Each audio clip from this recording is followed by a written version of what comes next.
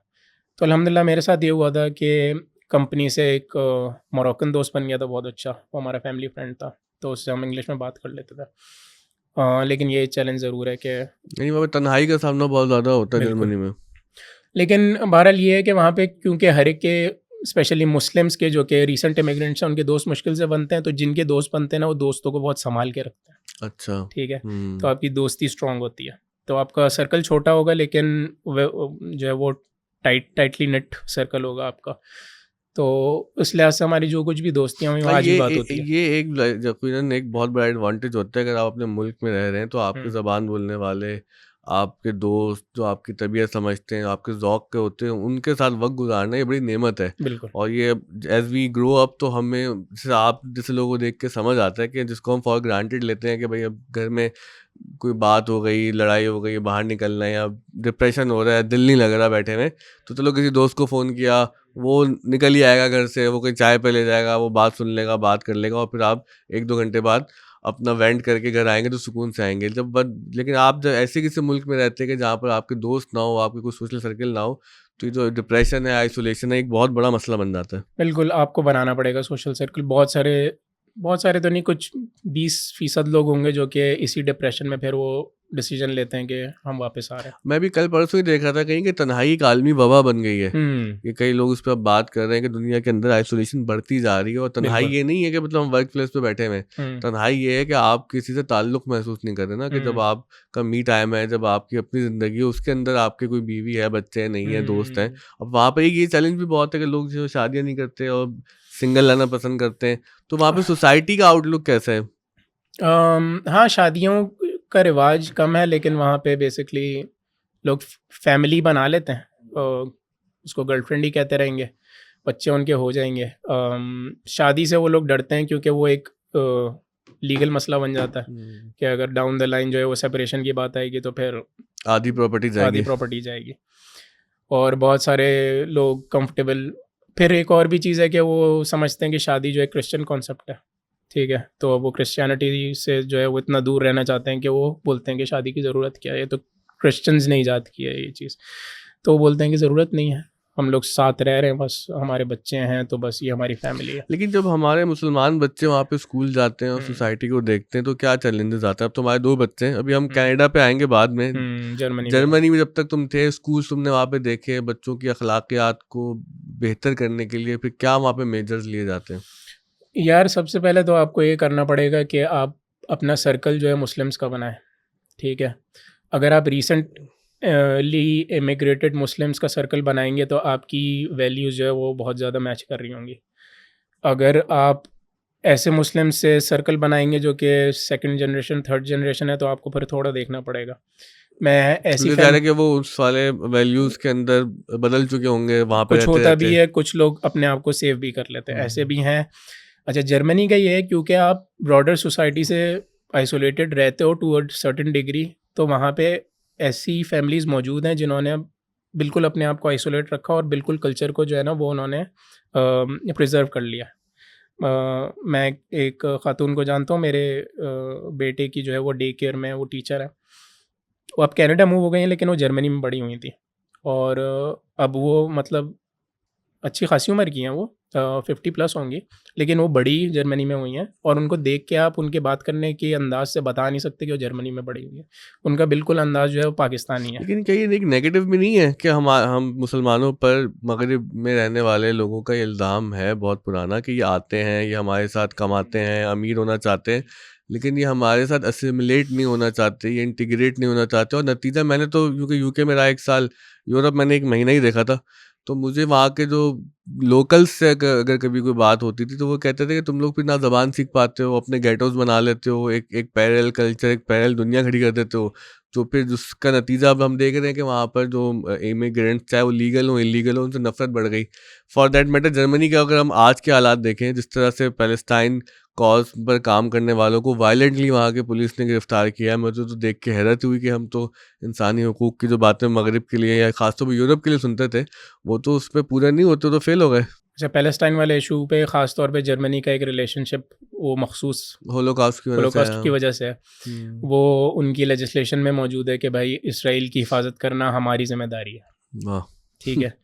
क्योंकि उनको लगता है कि हमने जो है ना एक बहुत बड़ा जुल्म कर लिया है, और अब इस जुल्म की जो है ना वो कीमत हम हर तरह जिस तरह से भी अदा करेंगे वो इसराइल के थ्रू अदा करेंगे। तो वो अब एक इस हेडलाइन लगाई थी शायद टीआरटी ने कि Palestinians must suffer so that Germans can feel good about their past. मतलब ये क्या फजूल सी बात है कि हमने माजी में एक जुल्म किया था, अब उस की याददाश्त के अंदर हम ऐसे प्रोटेक्शन करेंगे जो मौजूदा जुल्म है हम वो होने देंगे। बहरहाल ये तो एक अलग टॉपिक, हाँ, ऑफ टॉपिक हो ये जाएंगे। लंबा हो लेकिन जाएगा। ये कि ये बताना कि ये जो हम पे मुसलमानों के बारे में कहा जाता है, क्या ये गेटोस ठीक नहीं है? वगैरह। और जैसे तुमने कहा कि वो लगता ही नहीं है कि वो जर्मन है, तो हम्म, हमारे लिए तो हो सकता है कि ये एक पॉजिटिव बात हो कि यार हम्म, वाह आपने अपना ईमान हम्म। बचा लिया, अपनी ज़बान बचा ली, कल्चर प्रिजर्व कर लिया। लेकिन उनके पर्सपेक्टिव से तो ये आपने एक बुरा काम किया ना। बिल्कुल ऐसे ही। मैं आपको वाकया बताता हूँ, जब हम लोग मूव हुए थे, मेरी वाइफ थोड़ा 6 महीने बाद आई थी। तो अगेन लैंडलॉर्ड्स ने बुलाया घर पे, ऐसे ही आप आएँ बैठें। तो मेरी वाइफ की थोड़ी बातचीत हो गई खातून से। तो उन्होंने जो है वो कुछ ऐसा कहा कि आप लोग बियर वगैरह तो नहीं पीते होंगे। मैंने बोला कि नहीं हम नहीं पीते, हराम है। मैं बोला कोई बात नहीं, आप थोड़ा अर्सा रहते रहें, आप पीना शुरू हो जाएंगे। ठीक है। तो उनकी एक्सपेक्टेशन और चाय होप चाय यही की तरह होती है। समझ लेते हो, हैं? चाय की तरह समझ लेते हाँ। हैं, आज चाय नहीं पीते पी लेंगे।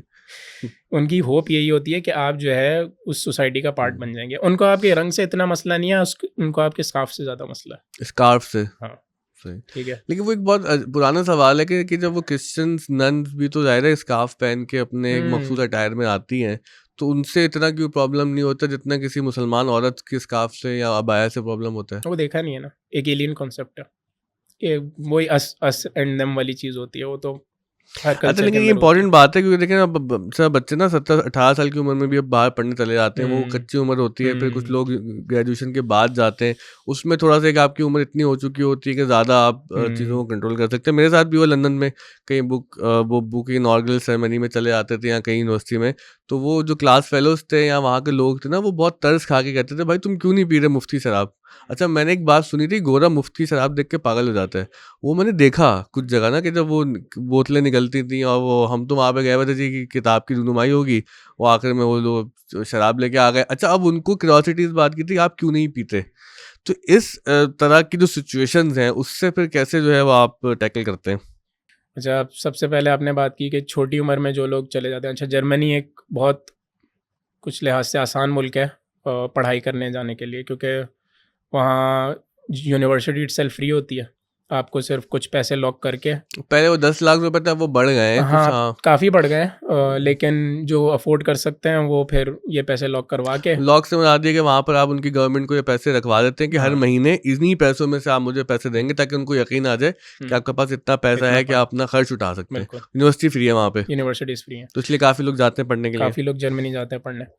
जर्मनी के अंदर फिर हाँ, आप वहाँ पहुँचते हैं कम उम्र के अंदर। कम उम्र के मसाइल सबको पता है कि बंदा इजीली जो है वो कहीं भी सोए हो सकता है।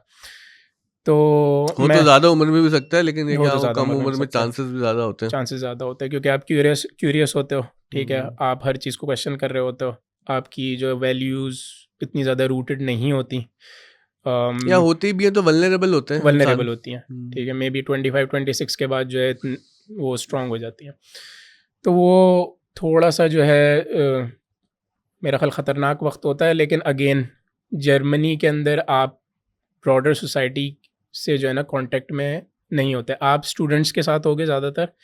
और अगर आप थोड़ा सा भी स्ट्रांग हो ना, आप स्टूडेंट्स को समझा सकते हो कि यार ये मेरा फेथ है, मैं अपने फेथ की वजह से मैं अल्कोहल भी नहीं पीता और दीगर एक्टिविटीज़ में भी पार्टिसिपेट नहीं करता।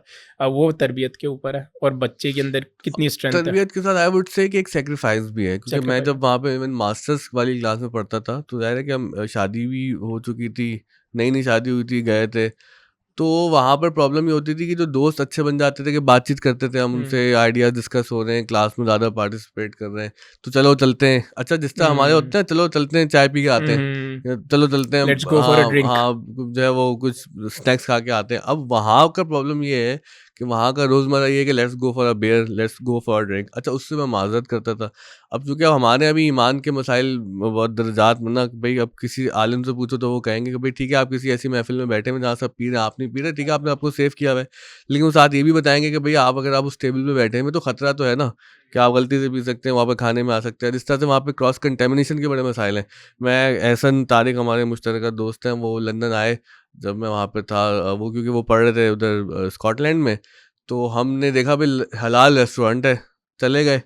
हलाल रेस्टोरेंट के अंदर अब बैठे जाके तो वहाँ पे वो शराब भी दे रहे हैं। अब मुझे ख़्याल ये आया कि यार इन्हीं हाथों से, शराब वाले हाथों से खाना सर्व कर रहे हैं, हो सकता है खाने में जो है उसके शराब चली गई हो। अब आप कितनी एहतियात करेंगे? ये वाले मसाइल तो हैं वहाँ पर। हाँ, वो आपके तकवे के दर्जात हैं। दर्जात तो है, लेकिन देखिए उसको फिर उसका नफ्सियाती हल क्या है? लेकिन उसके एक तो सैक्रिफाइस ठीक है, भाई आपको खुदा के लिए, अपने फेथ के लिए कुर्बानी देनी है। लेकिन उसकी कुर्बानी की कीमत में ये होता है कि दोस्तियाँ नहीं हो पाती उतनी अच्छी। अच्छा हाँ, अगेन जर्मनी के अंदर आपको बर्लिन के अंदर अब ख़ास तौर पे आसान है, कराची के बहुत सारे लोग मूव कर गए हैं। अगर आपने एनआईटी से पढ़ा है तो आपको एनआईटी के बहुत लोग मिल जाएंगे, कराची यूनिवर्सिटी से पढ़ा है तो कराची यूनिवर्सिटी के आपको दोस्त मिल जाएंगे। तो उनके साथ आप एक सर्कल बना सकते हो, शाम को आपको चाय पे बैठना है, आपको बर्गर खाना है, हलाल बर्गर, आपको कोई ना कोई मिल जाएगा। कनाडा के अंदर तो बाद में आएंगे, लेकिन वहाँ हुँ, पे ऐसे लोगों की मौजूदगी है, ज़्यादा है। ज़्यादा मौजूदगी है। लंदन में तो भी ज़्यादा है। लंदन में, लंदन तो बहुत ज़्यादा है, बेहतरीन मतलब जगह है इस बल्कि लिहाज एक से। दफ़ा वो मुझे किसी दोस्त ने कहा, वो आए हुए थे मेरे पास कि हलाल खाना, तो हुँ। मैंने मज़ाक में ये बात कही, क्योंकि मज़ाक था। कहने लगा भाई इतना हलाल मिलता है यहाँ पे, हराम ढूँढना लोगों के लिए मुश्किल हो जाता है, आप फ़िक्र नहीं करें, हलाल खाना मिल जाएगा। क्योंकि वो पता नहीं किस यूरोप से कहीं से आए थे या कहाँ से आए थे, तो वहाँ पर इतना हलाल खाने की फरावानी नहीं थी। तो मुसलमानों की एक अच्छी बात तो है कि जहाँ पे भी पहुँचे हैं, कुछ और काम किया नहीं किया, हलाल गोश्त की दुकान ज़रूर खोल ली। हाँ, तो अब ये वही वाली बात आ गई ना कि हम पे इल्ज़ाम लगाया जाता है कि हम गेटोज़ में रहते हैं और अपना कल्चर जो है उनके उनके कल्चर के ऊपर थोपते हैं। हमारी मजबूरी है, करना नहीं चलें, पड़ेगा हमें। एक तो वो है ना कि आप अपने कल्चर के मुताबिक रहते हैं, लेकिन इसका मिडवे पाथ क्या है कि भाई मुझे ज़ाहिर है वो ज़बान भी तो सीखनी है ना, कि अगर आपको हाँ। लॉन्ग टर्म रहना है जर्मनी में, इटली में, या किसी ऐसे यूरोपियन मुल्क में जहाँ हुँ, पर इंग्लिश उनकी फर्स्ट लैंग्वेज नहीं है, तो हुँ, आपको ठीक है, अपना आपको बचाना भी है उन एक्टिविटीज़ से जो हमारे लिए हराम है आपको, लेकिन समहाउ अपने आप को आइसोलेशन से भी बचाना है। हर जगह तो ऐसा नहीं है कि पाकिस्तानी और इंडियंस बोलने वाले, यानी हिंदी उर्दू बोलने वाले दोस्त आपको मिले। तो ऐसी सूरत हाल के अंदर फिर अपनी वैल्यूज़ भी प्रिज़र्व करना, अब ज़बान भी सीखना, तो ये how how how is it possible? क्योंकि हमारी सॉफ्टवेयर इंडस्ट्री में तो आई थिंक ज़बान का इंग्लिश मसला चलती नहीं है। है, लेकिन हुँ, बाकी लोगों के लिए तो मसला होगा ना, कि जो ऐसी बिल्कुल। फील्ड में जा रहे हैं जहाँ पे ज़बान सीखना ज़रूरी है। अच्छा, अगर आप कर रहे हैं ऐसी जॉब जहाँ पे लोग मौजूद हैं, आप इतनी सीख जाते हैं कि आपका काम निकल जाता है। लेकिन हाँ, बैठ के आपको चाय पीनी है और वो घर के मसाइल डिस्कस करने हैं या फ़िलोसॉफ़िकल डिस्कशन करनी है, उस लेवल की लैंग्वेज सीखने में बहुत टाइम लगता है। वो आपके बच्चे सीख जाएँगे, अगर आप जो है वो 20 प्लस की एज में गए हो वहाँ पे, तो सीखना उस लेवल की मुश्किल होता है। अच्छा, बच्चों के हवाले से तो उस वक़्त सबसे बड़ा मसला है वहाँ पर, वो है जेंडर एजुकेशन का, कि वो बहुत बड़ा मसला है। और मैं जब वहाँ पर यूके में पढ़ रहा था तो मैंने तो लोगों को बहुत खौफ़ज़दा देखा। और जैसे ना कोई बात करता है वबा फूटने की, कोई खौफ़ होने ज़्यादा कि यार ये पता नहीं क्या हो जाएगा, क्योंकि कुछ ऐसे वाक़यात भी ज़ाहिर है वहाँ पर पाकिस्तानी फ़ैमिलीज़ के साथ भी अब हो ही चुके हैं कि वो बहुत ज़्यादा खौफ़ है। तो जब वालिदैन जिनसे आप वहाँ पे कम्युनिकेट करते हैं, तो उनका भी यही एहसास है बच्चों को स्कूल भेजते हुए कि ये एक बहुत बड़ा मसला है जेंडर का? हाँ, बहुत एहतियात कर रहे हैं आजकल पेरेंट्स इस बारे में। कुछ पेरेंट्स हैं जो कि अभी भी अपने बच्चों को पब्लिक स्कूल में भेजते हैं। लेकिन वो इस तरीके से एहतियात करते हैं कि वो टीचर से कॉन्स्टेंटली इन टच रहते हैं। एक फैमिली को मैं जानता हूँ, वो खुद डेंटिस्ट हैं, उनकी वाइफ भी अच्छी पढ़ी लिखी हैं, लेकिन वो अपने बच्चों को पब्लिक स्कूल भेजते हैं। तो मैंने पूछा आप कैसे इसको डील करते हैं? मैंने कहा कि जैसे ही स्कूल ईयर स्टार्ट होने वाला होता है, मैं जाके जो है वो उनकी क्लास टीचर से मुलाकात करता हूँ और पहले ही बता देता हूँ हमारे फेथ के अंदर ये सारी चीज़ें नहीं हैं, और मुझे आप जो है ना पूरा बता दें करिकुलम क्या है और कब-कब ये वाले टॉपिक्स पढ़ाए जाएँगे, और जिस-जिस दिन इन वाले टॉपिक्स पे काम होगा मैं अपने बच्चों को घर पे रखूँगा। अब कुछ टीचर जो है जो कि इन आइडियोलॉजीज़ के अंदर जो है बहुत स्ट्रांगली बिलीफ रखते हैं और समझते हैं कि भाई एलजीबीटी वाली आइडियोलॉजी। हाँ, कि मुस्लिम्स को ये चीज़ें पढ़नी चाहिए, वो थोड़ा पुश बैक करते हैं। तो फिर अब आपके अंदर वो वाली डिटर्मिनेशन और वो गट्स होने चाहिए कि आप बोलें कि चले मैं तो प्रिंसिपल के पास जा रहा हूँ। लेकिन प्रिंसिपल क्या करेगा? मतलब नहीं कि यूके में लॉ पास हो गया है कि ये जो एजुकेशन है एजुकेशन जेंडर बेस्ड एजुकेशन, पता नहीं क्या इसकी एक सही टर्म होती है, तो वो लाजमी है और लॉ पास हो गया था। मैंने अपना थीसिस भी जो यूनिवर्सिटी में किया था इसी मौजू पे किया था कि जो स्कूल में प्राइमरी स्कूल से इवन बच्चों को आप ये चीज़ें पढ़ा रहे हैं उसके क्या मामलात हैं, मसाइल हैं, और फेथ क्या कहता है, सोसाइटी क्या कहती है, कॉन्फ्लिक्ट क्या वगैरह। लेकिन ये तो वहाँ पे तो ऐसा लगता है ना कि आहिस्ता आहिस्ता ये रियासत की जानिब से नाफिज किया जा रहा है और रियासत ने एक फैसला कर लिया है, तो पढ़ाना ही पड़ेगा। कब तक बच्चे को क्लास से उठाएंगे ना? हाँ, लाज़मी करने से मेरा मुराद ये है कि टीचर को क्लास में पढ़ाना है, लेकिन आई थिंक वो ये फ़ोर्स नहीं कर सकते कि को अपने बच्चों को भी बिठाना है। नहीं कर सकते हैं, मैंने मतलब ये कई अच्छा, अब अभी डिपेंड कनाडा में डिपेंड बहरहाल ऐसा करता है, नहीं है अभी हाँ, तक। कुछ ममालिक में लाजमी करा हो दिया। सकता है और यूके में हो इवन नहीं गया। कि यूके में तो फेथ स्कूल्स पर भी ये पाबंदी लगाने की कोशिश की गई थी कि आपको सब पढ़ाना है। मतलब 2 फीमेल पेंगुइन्स हैं, वो एक कब रेस कर रही हैं मिलके, तो सटल सबलिमिनल तरीके से मैसेजिंग करना। अच्छा, अगर हम यहाँ से वैसे कट शॉर्ट करके इधर कनाडा में आए, तो इस वक्त तुमने मुझे बताया था एक दफ़ा कि कोई इंसिडेंट स्कूल का कि जहाँ पर टीचर ने एक्टिविटी कुछ और मार्क की थी, फिर वहाँ पर पता ही चला कि उस दिन उन्होंने वही एलजीबीटी वाली जो एजुकेशन थी वो बच्चे को दी, फिर बच्चे ने घर आके बताया। तो वो क्या इंसिडेंट था? अ, याद नहीं आ रहा। तुमने मुझे बताया था किसी स्कूल के बारे में कि टीचर्स ने एक्टिविटी कुछ और मार्क की थी क्योंकि मुसलमान उस स्कूल में ये कर रहे थे। ये तो कॉमन चीज़ है, ये होती रहती है। ये हाँ, तुमने ऐसी मुझे कोई फ़ोन पे एक बताया इंसिडेंट था। नहीं है। अगेन देखो वहाँ जो एजुकेशन सिस्टम है ना, वहाँ पे कुछ ज़्यादातर टीचर्स जो है ना पैशन के साथ आते हैं, ठीक है?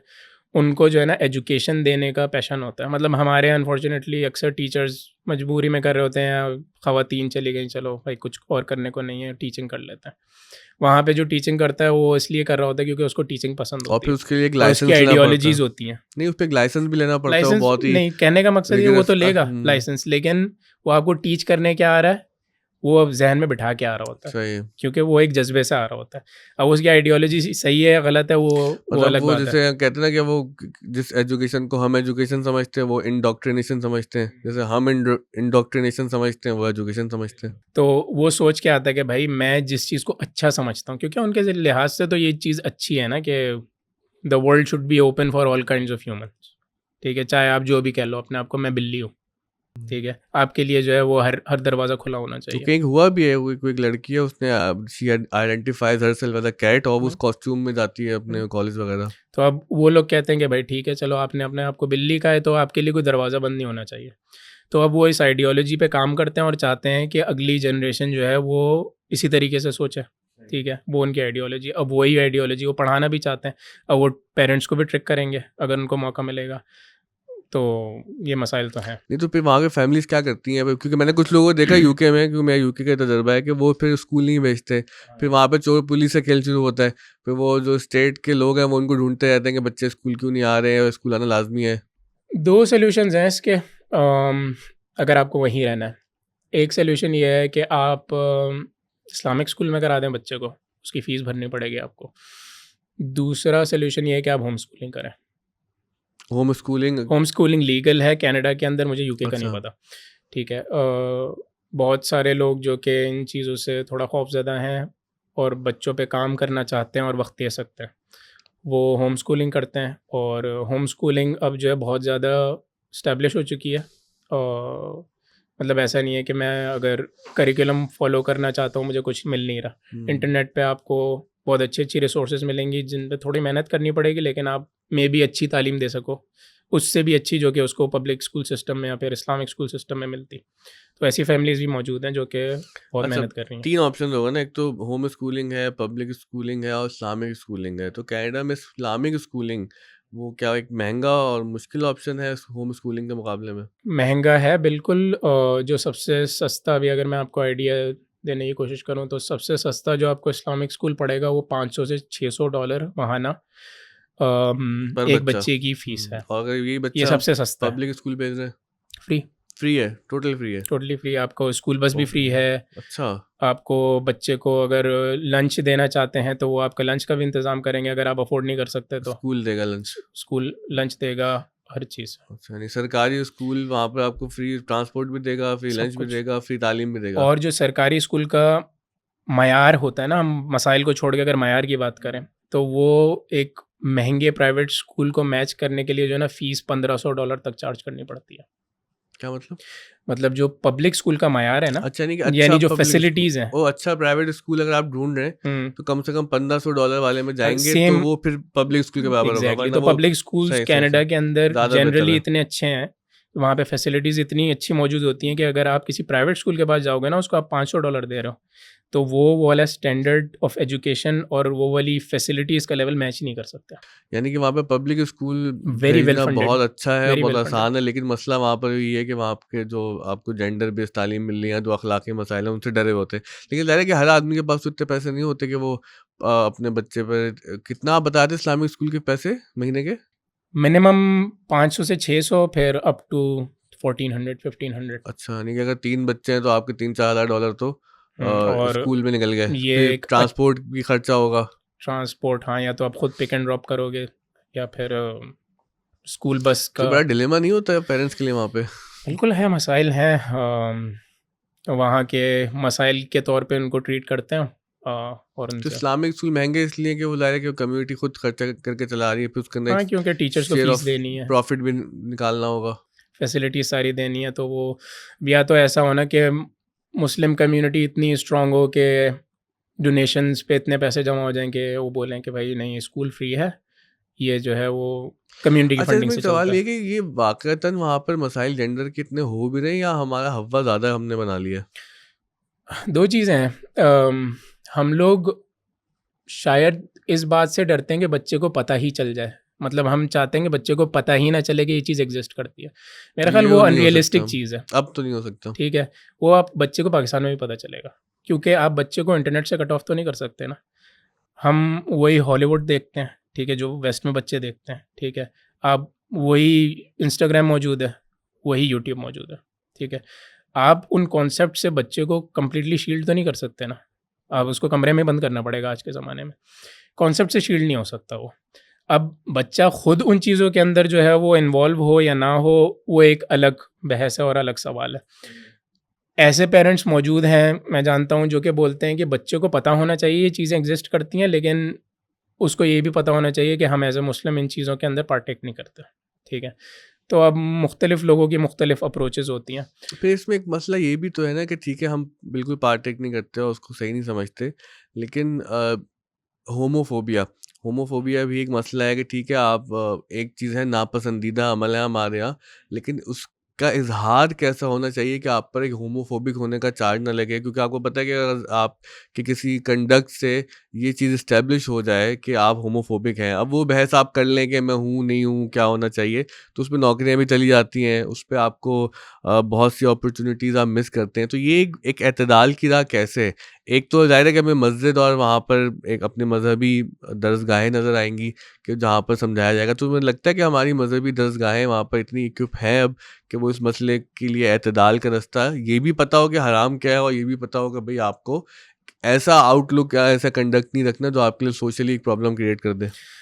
अच्छा, ये वाला मसला हम यहाँ पे मेरा ख़्याल महीने में 1 दफ़ा डिस्कस करते होंगे, वहाँ की मस्जिदों में रोज़ डिस्कस होता है। होता है। क्योंकि ये वहाँ का यहाँ तो करंट और बहुत इम्पोर्टेंट इशू है, यहाँ तो ठीक नहीं है? होता इतना हाँ, हमारे यहाँ यहाँ पे। हम बस बोलते हैं कि वेस्ट के अंदर ये मसाइल है, तब हम ये हुँ। वाली डिस्कशन करते हैं ना, लेकिन वहाँ हमारी जो है वो सबसे बड़ी बैटल यही है। अच्छा यही है। तो मस्जिदों के अंदर इसके ऊपर जो है वो बहुत मेहनत होती है, ठीक है? जिन पेरेंट्स ने अपने बच्चों को मस्जिद से कनेक्टेड रखा हुआ है, वो बच्चे इन मसाइल को समझते हैं, ठीक है? और उनके अंदर वो वाली स्ट्रेंथ होती है कि वो सोसाइटी में जाके वो ये तो समझते हैं कि किस तरीके से होमोफोबिक का जो लेबल बचाना है अपने ऊपर से, वो कैसे बचाना है, क्योंकि वो उसी सोसाइटी में बड़े होते हैं, राइट। उनको पता है स्कूल के अंदर मैं किसी को जो है वो कुछ बोल दूंगा तो मेरे ऊपर क्या क्या हो सकता है, और किस तरीके से वो एतदाल का रास्ता निकालना है कि मैं खुद भी जो है ना ये ना बोलूँ कि हाँ ये तो ठीक है, और उसको कुछ ऐसा भी ना बोल दूँ कि वो मेरे ऊपर जाके केस कर दे।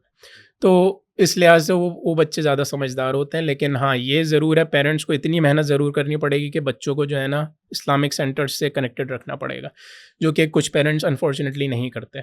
और जब उनके बच्चे जो है वो 14, 15, 16 साल की उम्र में आके जो है वो कुछ ऐसी बिहेवियर शो करते हैं कि भाई अब तो मैं 16 साल का हो गया हूँ, मेरी लाइफ जो है वो मेरे हाथ में, मैं जो भी करूँ इंडिपेंडेंट हूँ मैं। इंडिपेंडेंट हो गया मैं। अब वो चाहे वो इस तरफ जाएं या फिर और किसी मसाइल की तरफ जाएं, लेकिन पेरेंट्स फिर बोलते हैं कि यार ये क्या हो गया मेरे बच्चे के साथ, लेकिन वो 4 साल 3 साल की उम्र से मेहनत नहीं कर रहे होते।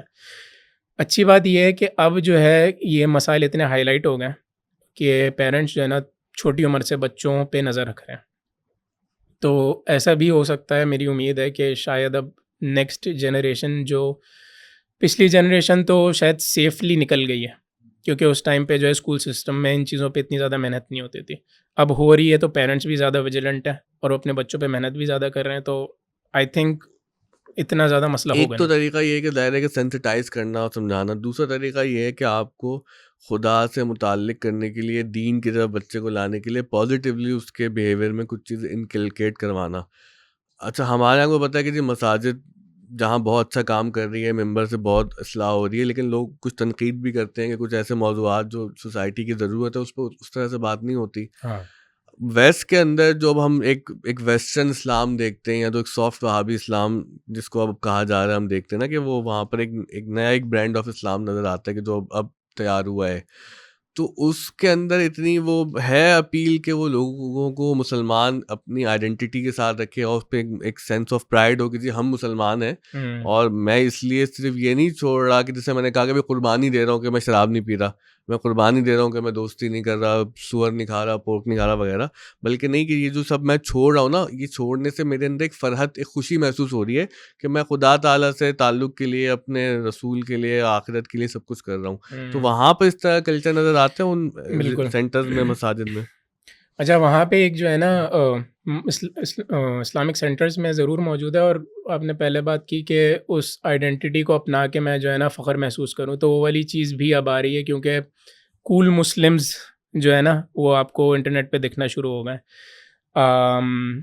कुछ ऐसी सेलिब्रिटीज़ हैं जिन्होंने रिसेंटली जो है वो बोल दिया है कि हम मुसलमान हैं। वो उनकी एक्टिविटीज़ उस हिसाब से चेंज हुई हों या ना हुई हों वो अलग बात है, लेकिन आपको ऐसी सेलिब्रिटीज़ मिलती हैं जो कि इस्लाम को जो है ना वो बोलते हैं कि भाई ये हल है अब आज की दुनिया का ना, और उन्होंने कह दिया कि हम मुसलमान हैं। तो अब आज के जो बच्चे बड़े हो रहे हैं ना, वो अपने आप को एसोसिएट करना चाहते हैं सेलिब्रिटीज़ से, इन्फ्लुएंसर्स से।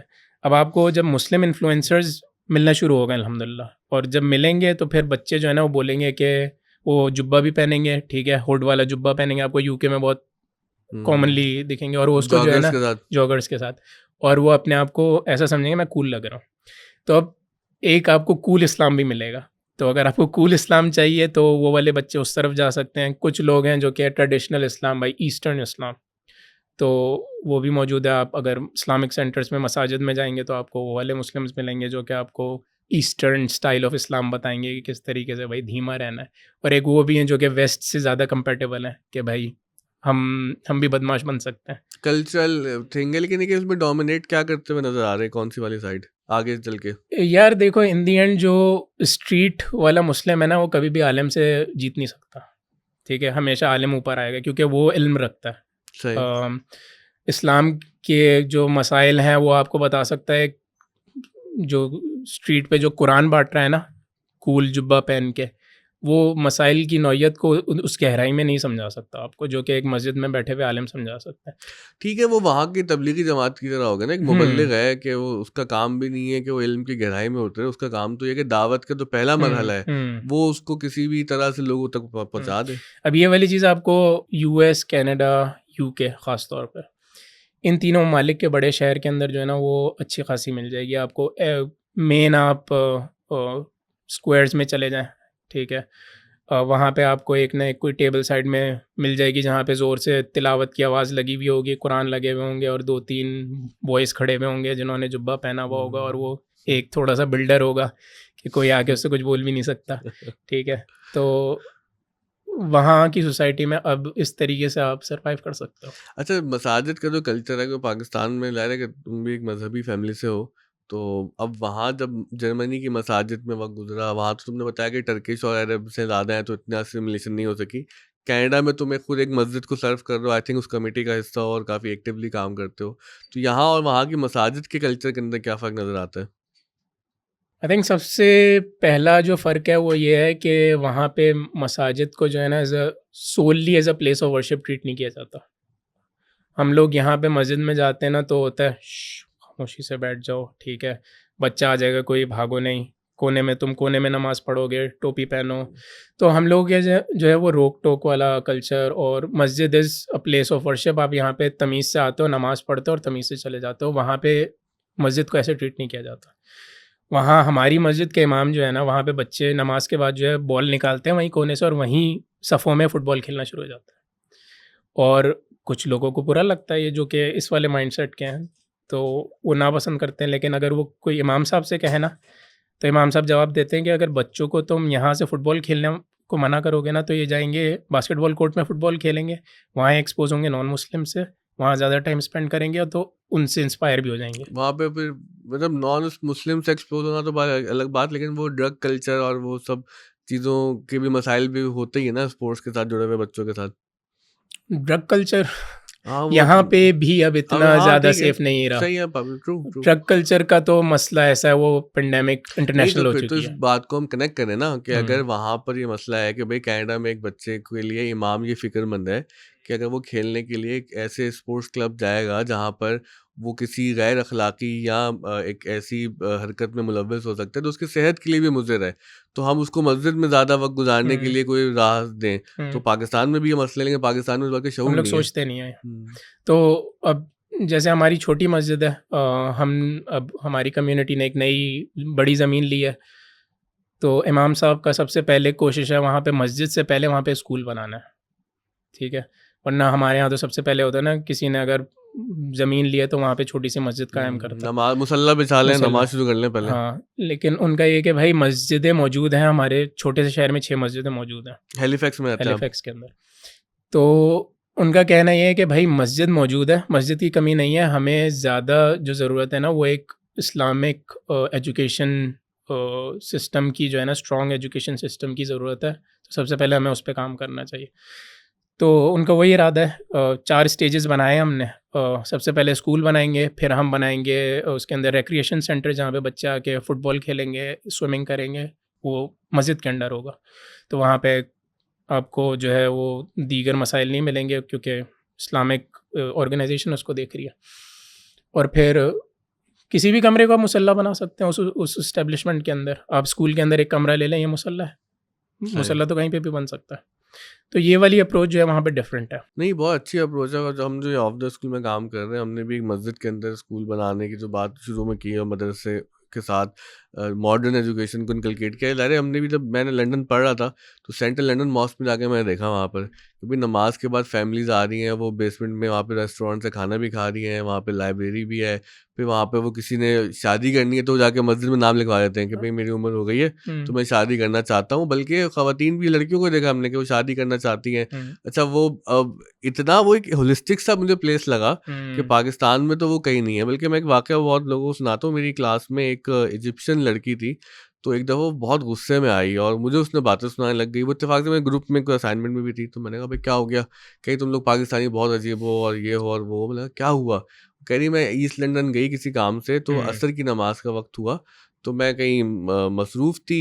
फिर मुझे अंदाज़ा हुआ कि अब वक़्त कम रह गया है, हुँ, तो मुझे एक मस्जिद नज़र आई, तो मैंने वहाँ जाके नमाज़ पढ़ने की कोशिश की। तो वहाँ पे मुझे इंतज़ामिया ने मना कर दिया कि हम ख़वातीन को नमाज़ पढ़ना अलाउ नहीं करते। तो अच्छा, वो कहती है कि मैंने कहा कि देखें, मुझे ना एक कोने में कोने कहीं में पढ़ने दो। पढ़ने दें, पर ताकि मैं नमाज़ तो अदा कर लूँ, मेरी नमाज़ क़ज़ा हो जाएगी।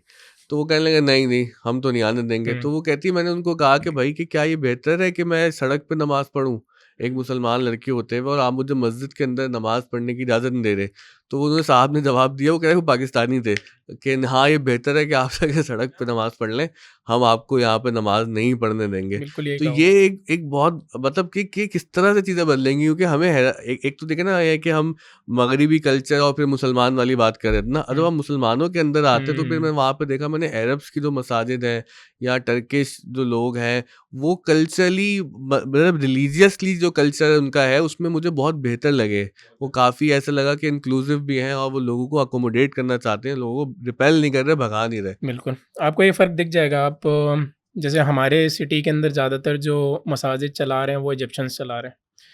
तो वहाँ पे बहुत ओपननेस दिखती है आपको कि बच्चे आ रहे हैं, वहाँ पे खेल रहे हैं। नमाज़ के बाद वहाँ पे जो है ना एक मछली बाज़ार बन जाता है। मतलब कुछ लोग बोलते हैं यार ये मस्जिद नहीं लग रही अब, उनको अच्छा नहीं लगता।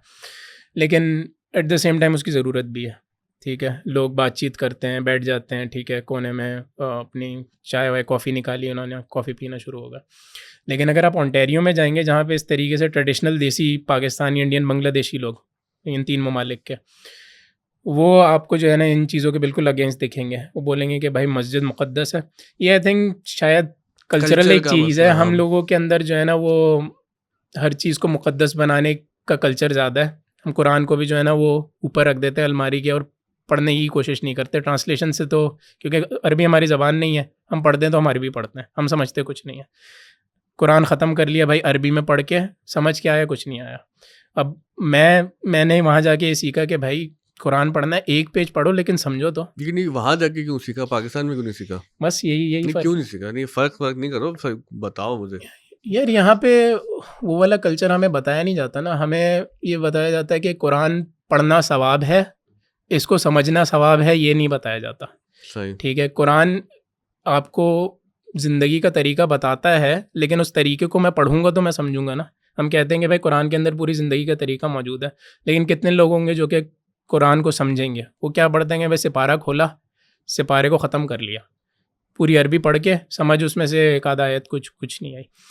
वहाँ जाके इसलिए सीखा कि भाई वहाँ पे कुरान पे फ़ोकस इस तरीके से होता है कि ये किताब है। मतलब कुरान, वो कहते हैं कि ये कुरान नहीं है जो कि, वो कहते हैं कुरान वो है जो कि आपने समझ लिया और आपके दिल में है, दैट इज़ कुरान। उसको वो मुसहफ़ कहते हैं, हुँ। ठीक है? उसको कुरान कहते भी नहीं है।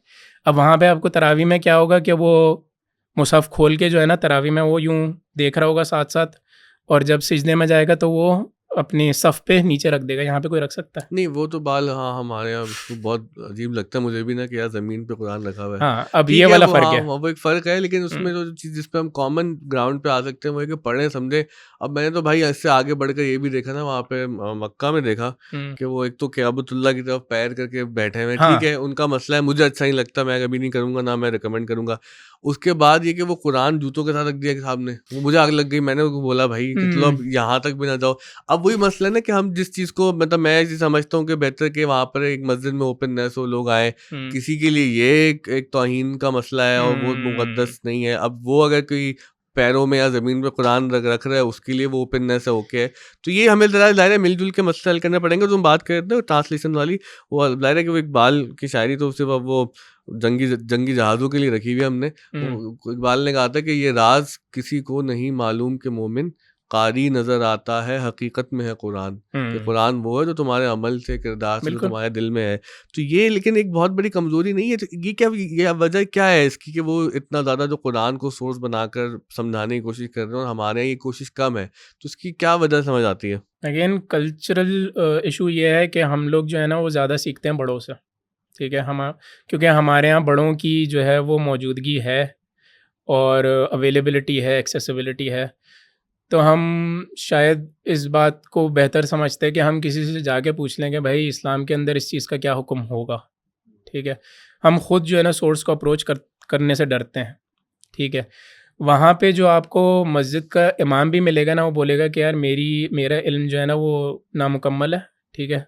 आप पहले सोर्स के पास जाएँ, सोर्स से जितना मालूम कर सकते हैं वो करें। सोर्स यानी कुरान, सोर्स कुरान है और हदीस है, हदीस है। ठीक है? सही हदीस। तो हाँ, सही हदीस।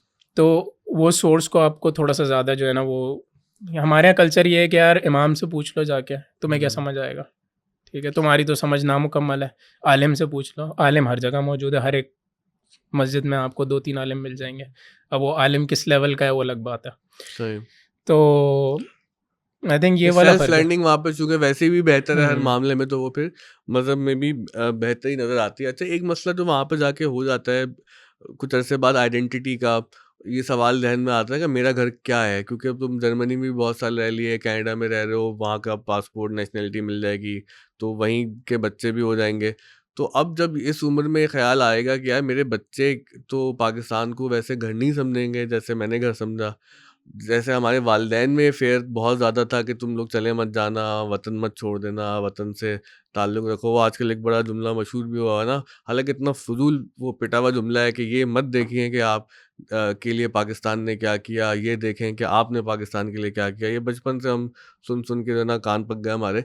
तो इस तरह की बात है, लेकिन ये कि अगर बेहतर जुमलों की सूरत में वहाँ पे ज़हन में कभी ख़्याल आता है? नहीं देखो, ये तो सवाल एक ओपन क्वेश्चन है, इसका जवाब मुझे भी अभी तक नहीं मिला। अगर कोई बोलता है कि मुझे जवाब मिल गया तो ठीक है, उसने समझ लिया होगा।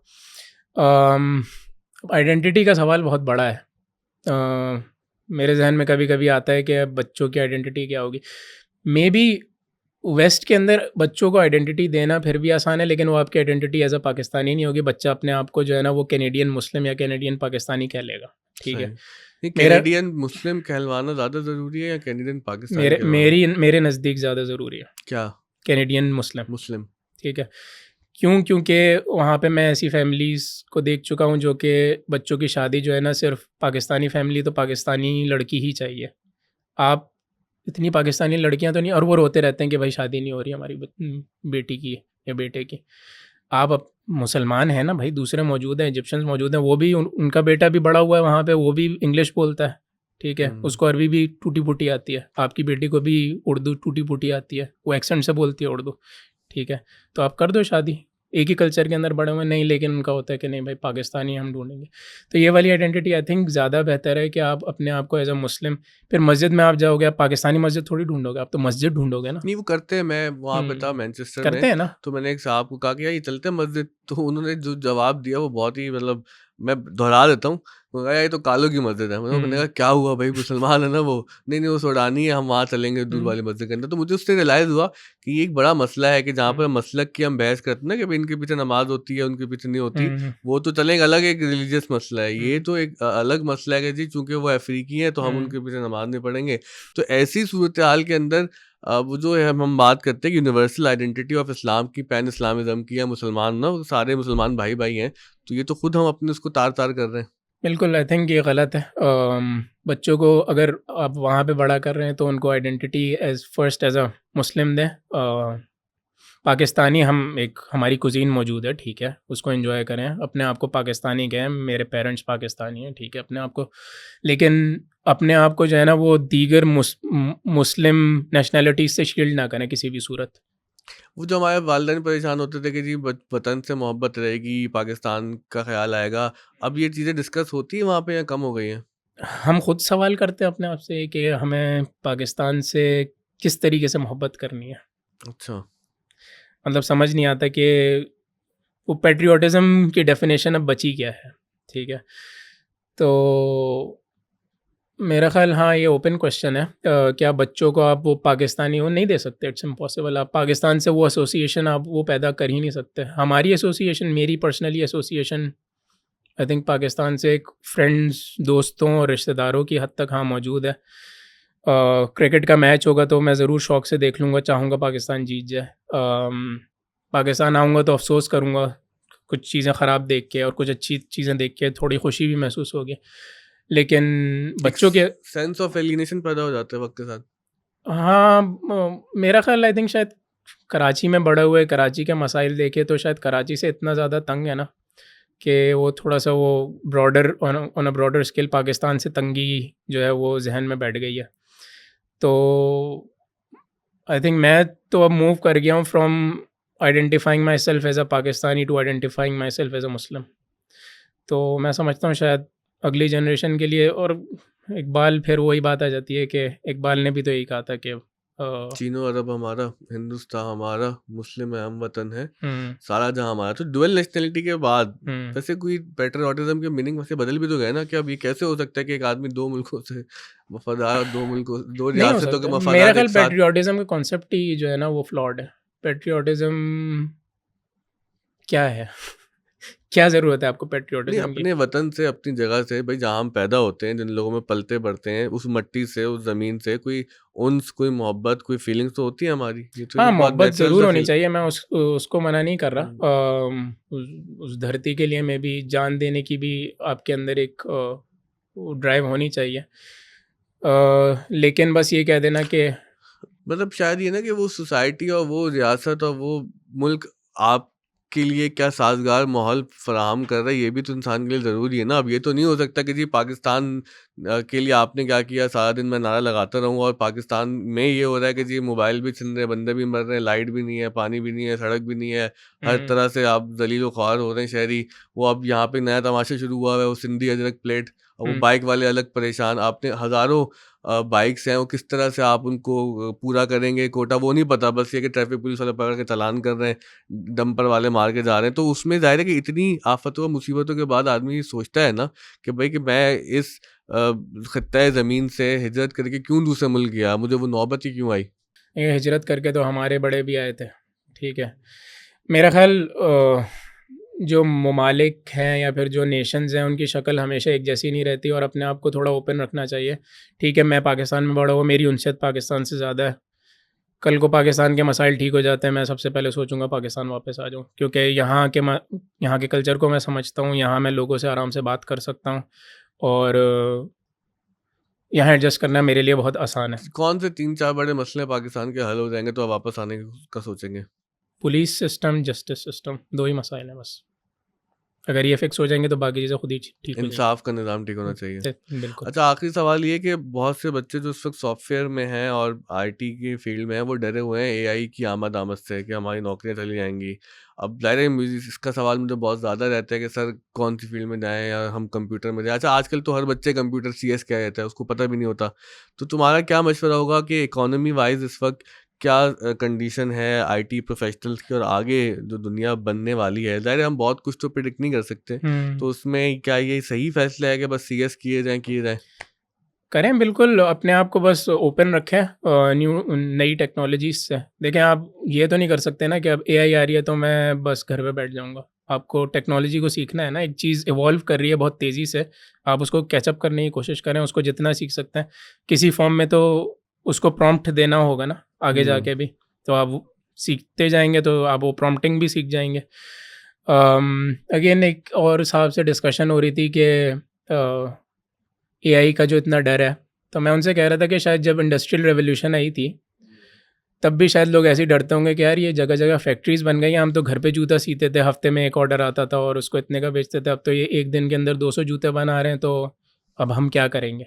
लेकिन आज इंसानी आबादी कम तो नहीं हुई, बढ़ी ही है। ये बात ठीक है, लेकिन इसमें एक ट्रांज़िशन पीरियड आया ना कि वो जो एक बहुत बड़ी तादाद थी मज़दूरों की, वो फैक्ट्री से बेरोज़गार तो हुए। तो अब प्रॉब्लम ये है कि ठीक है, मुझे उम्मीद यही रखते हैं हम कि एआई के बाद भी कोई नए प्रोफ़ेशन पैदा हो जाएँगे और लोगों का रोज़गार चलता रहेगा। लेकिन जो ट्रांज़िशन आएगी, उसके अंदर बहुत से लोग मारे नहीं जाएँगे? हाँ, जो लोग अपने आप को अप टू डेट नहीं रखेंगे, वो मारे जाएँगे, बिल्कुल। वही है जो जिस दिए में जान होगी, वो दिया रह जाएगा। हाँ, नोकिया वाला हाल होगा अगर आप नोकिया की तरह जो है वो समझेंगे कि भाई सिम कार्ड वाले फ़ोन ही फ्यूचर हैं, तो फिर आपका वही हाल होगा जो नोकिया का हुआ था। एप्पल और सैमसंग ले जाएँगे आपकी पोज़ीशन। पाकिस्तानी यूनिवर्सिटीज़ में पढ़ते हुए अच्छे आईटी प्रोफ़ेशनल दुनिया के लिए बन सकते हैं। बिल्कुल बन सकते हैं, क्यों नहीं बन सकते। हमारा एजुकेशन सिस्टम जो है वो बुरा नहीं है, ठीक है।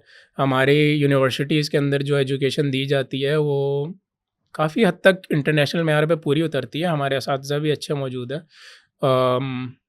मुल्क के जो दीगर मसाइल हैं वो हैं, लेकिन नहीं, ऐसा नहीं एजुकेशन लगता कि हमारी यूनिवर्सिटीज़ के अंदर काफ़ी पुरानी चीज़ें अभी तक पढ़ाई जा रही हैं कि जो, अब तुम अपनी मिसाल ले लो ना कि तुमको कोडिंग है या जो भी ये फील्ड रिलेटेड चीज़ें हैं, वो यूनिवर्सिटी में कितनी सीखी और वैसे खुद से कितनी सीखी हैं, देखिए, उसमें बहुत वहाँ की बड़ा फ़र्क नहीं है? यूनिवर्सिटीज़ ने जो है ना ये तस्लीम कर लिया है कि हम जो है ना वो आपको लेटेस्ट चीज़ सिखा नहीं सकते, तो उन्होंने उसका मुतबादिल क्या रास्ता इख्तियार किया, वो आपको जो है ना इंटर्नशिप लाज़मी कर देता है।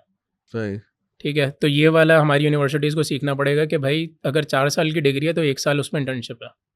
वो हम लोग नहीं सीखते। हम बोलते हैं कि भाई जून जुलाई की छुट्टियों में इंटर्नशिप मिल गई तो मिल गई, उसके बाद फिर बच्चे वही आके कोर्स पढ़ते हैं। क्योंकि प्रोफेसर्स ने तो एक ख़ास वक्त में पढ़ा था, वही थ्योरी आपको पढ़ाएंगे। आपको वो जो है लेटेस्ट प्रोग्रामिंग लैंग्वेज और लेटेस्ट फ्रेमवर्क्स नहीं पढ़ा सकते। वो उस चंद होंगे वो, लेकिन हर टीचर इतना ज़्यादा अपने आप को अप टू डेट नहीं रखता। तो उसका आसान हल यूनिवर्सिटीज़ के पास ये है कि बच्चों को इंडस्ट्री में निकाल दें। लेकिन इंडस्ट्री के अंदर इतनी कैपेसिटी है कि उन सबको अब्सॉर्ब कर ले। ये एक अलग सवाल है, लेकिन मुझे मतलब वो लगता तुम है मुख्तसर सा अगर जाने से पहले बताओ कि जो सरजिया खान के साथ तो तुम्हारा एक एक्सपीरियंस है ना, तो बच्चों को मोटिवेट करने के लिए कि ठीक है कि आप यूनिवर्सिटी ज़रूर जाएं और डिग्री करनी चाहिए। और हम तो ज़ाहिर समझते हैं कि पाकिस्तान एक थर्ड वर्ल्ड कंट्री है और अभी वो ज़माना दूर है कि आप कहेंगे डिग्री की ज़रूरत नहीं है।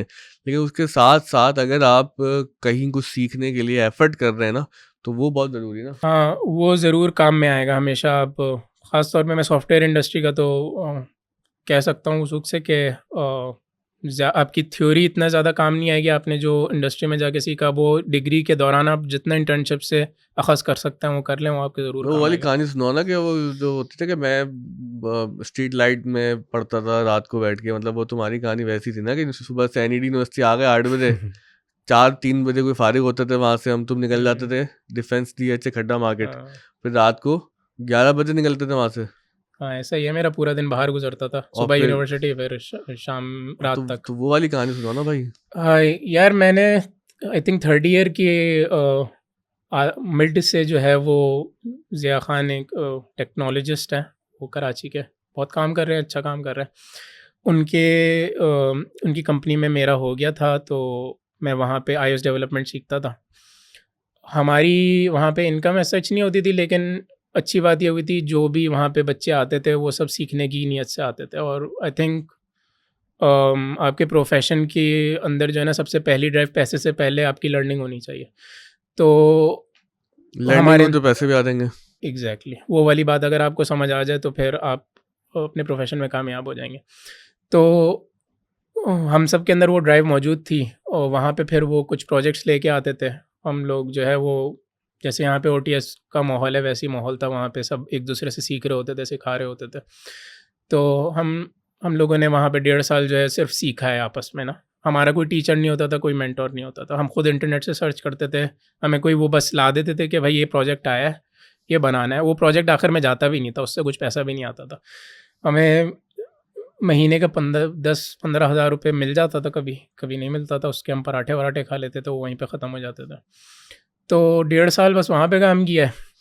तो वो बहुत इंपॉर्टेंट था लेकिन तुम्हारी। हाँ, उससे ये हुआ कि मुझे याद है जब ग्रेजुएट हुए थे, अगर मैं गलत ना हूँ तो शायद सबसे ज़्यादा सैलरी मुझे ऑफर हुई थी नहीं पूरी तुम क्लास सही में। कह रहे हो, सही कह रहे हो, मुझे याद है। क्योंकि तुम्हारी जीपीए इतनी ज़्यादा नहीं थी लेकिन एक सैलरी ज़्यादा थी। तो ये बड़ा इंपॉर्टेंट एक देखने वालों के लिए नुक्ता है, खास तौर पर जो सीएस वाले स्टूडेंट्स हैं ना, कि भाई कि आप काम ज़रूर करें। क्योंकि मैंने देखा हमारे लोग बहुत अच्छे पढ़ने वाले भी थे लेकिन उनको कंप्यूटर की कोडिंग की और जो टेक्निकल साइड थी, लॉजिक बिल्डिंग नहीं आती थी। और ख़ास तौर पे एक बड़ा मसला यहाँ पर वो लड़कियों का है कि लड़कियाँ बहुत ज़हीन होती हैं, उनके जीपी वीपी नंबर बड़े अच्छे आ रहे होते हैं, लेकिन वो जो खास कोड लॉजिक है ना उसके अंदर अनफॉर्चुनेटली पाकिस्तान में हम ये देखते हैं वो कोडिंग साइड पे कम खवातीन जाती है। अल्लाह करे ज़्यादा जाएँ ताकि वो वहाँ उनका भी हिस्सा बढ़े। लेकिन इवन नहीं कि लड़कों भी मैं देखा है मैंने कि वो हाँ, कोडिंग साइड के अंदर जो वीक होते थे वो इसलिए वीक होते थे कि यूनिवर्सिटी पढ़ के आप सब नहीं सीख एग्जैक्टली सकते। लड़कियों का ये है कि वो पेरेंट्स कंफर्टेबल नहीं होते यूनिवर्सिटी टाइम के बाद शाम में किसी सॉफ्टवेयर हाउस में इंटर्नशिप में भेजें तो। अब तो घर से कर सकते हैं ना बहुत सारे काम, यूट्यूब से सीख हाँ, सकते हैं आप, यूडेमी के कोर्सेज नहीं करें देखें, आगे। एक सीखना एक चीज़ है और काम अच्छा, करना एक किसी अलग चीज़ है। एनवायरनमेंट में। बहुत फ़र्क है, बहुत फ़र्क है। जब आप काम करके सीखते हो ना वो 10 गुना ज़्यादा बेहतर होता है। चलिए हम यहाँ पे तो कर रहे हैं क्योंकि हमने जो इंक्यूबेशन सेंटर बनाया है, तो पहले तो डायरेक्ट मीडिया रिलेटेड चीज़ें ज़्यादा हम कर रहे थे, एडिटिंग है, डिज़ाइन है और क्या कंटेंट क्रिएशन वगैरह। अब हम यहाँ पर वो ऐप मेकिंग हाँ, और मैं देख रहा था सॉफ्टवेयर बच्चे के कोड हवाले लिख रहे हैं। से ये अच्छा। ताहिर हैं, ये सब लोग कर रहे हैं। तो आप ओटीएस आते हैं, ओटीएस आ रहे हैं, कहीं भी ओटीएस बना लें अपना। बिल्कुल। हमने भी फुरकान भाई के साथ जब ये सब चीज़ें कर रहे थे तो हमारी ख्वाहिश ये थी कि ऐसा स्पेस बनाएं कि जहाँ पर बच्चे सेफ भी फील सकें, कर सकें, कुछ सीख सकें, उनकी तालीम के मसाइल हल हो सकें और फिर उससे आगे बढ़कर ये कि उनके रोज़गार के मसाइल हल हो सकें। तो बहुत ज़रूरत है पाकिस्तान में चाहे आपका किसी भी सेक्ट से, अकीदे से, नज़रिए से ताल्लुक़ है, लेकिन हमारे यहाँ जो एक चीज़ बहुत ज़्यादा कमी है वो ये है कि बच्चों को तालीम के साथ हुनर देने के लिए कुछ करें, और ख़ास तौर पे जो इस वक्त डिजी स्किल्स हैं या जो टेक स्किल्स हुँ, हैं, ये सिखाना ज़्यादा आसान है। लोग बहुत अच्छा-अच्छा काम कर रहे हैं, सैलानी वाले कर रहे हैं, सरज़िया खान बहुत बड़ा काम कर हुँ, रहे हैं, और लोग भी काम कर रहे हैं, हम सबके ज़्यादा नाम नहीं ले सकते, लेकिन अभी भी इस एरिया में बहुत रूम है, बहुत ज़्यादा ज़रूरत है कि बच्चों को, नौजवानों को आगे बढ़ाने के लिए अपना हुँ, हिस्सा डालें। अगर आप एक फिलैंथ्रोपिस्ट हैं, तो आप पैसा खर्च करें, अगर आप एक प्रोफ़ेशनल हैं, कोडर हैं, तो अपना वक़्त निकालें। लेकिन इसी से पाकिस्तान आगे बढ़ेगा, कुछ डॉलर्स कमाएँगे, कुछ लोग पाकिस्तान में पैसे लेके आएँगे इस इंडस्ट्री के थ्रू, और फिर ये कि इसके ज़रिए बहुत से लोग फुरकान भाई की तरह कनाडा, यूएस, ऑस्ट्रेलिया, यूके किसी फर्स्ट वर्ल्ड का पासपोर्ट लेके अपने और अपने आने वाली नस्ल का तो फ्यूचर सिक्योर करेंगे। बाकी जो लोग पाकिस्तान में हैं, हम वो देखते हैं हमने क्या करना है। बहुत शुक्रिया फुरकान भाई आपके वक़्त बहुत का। शुक्रिया।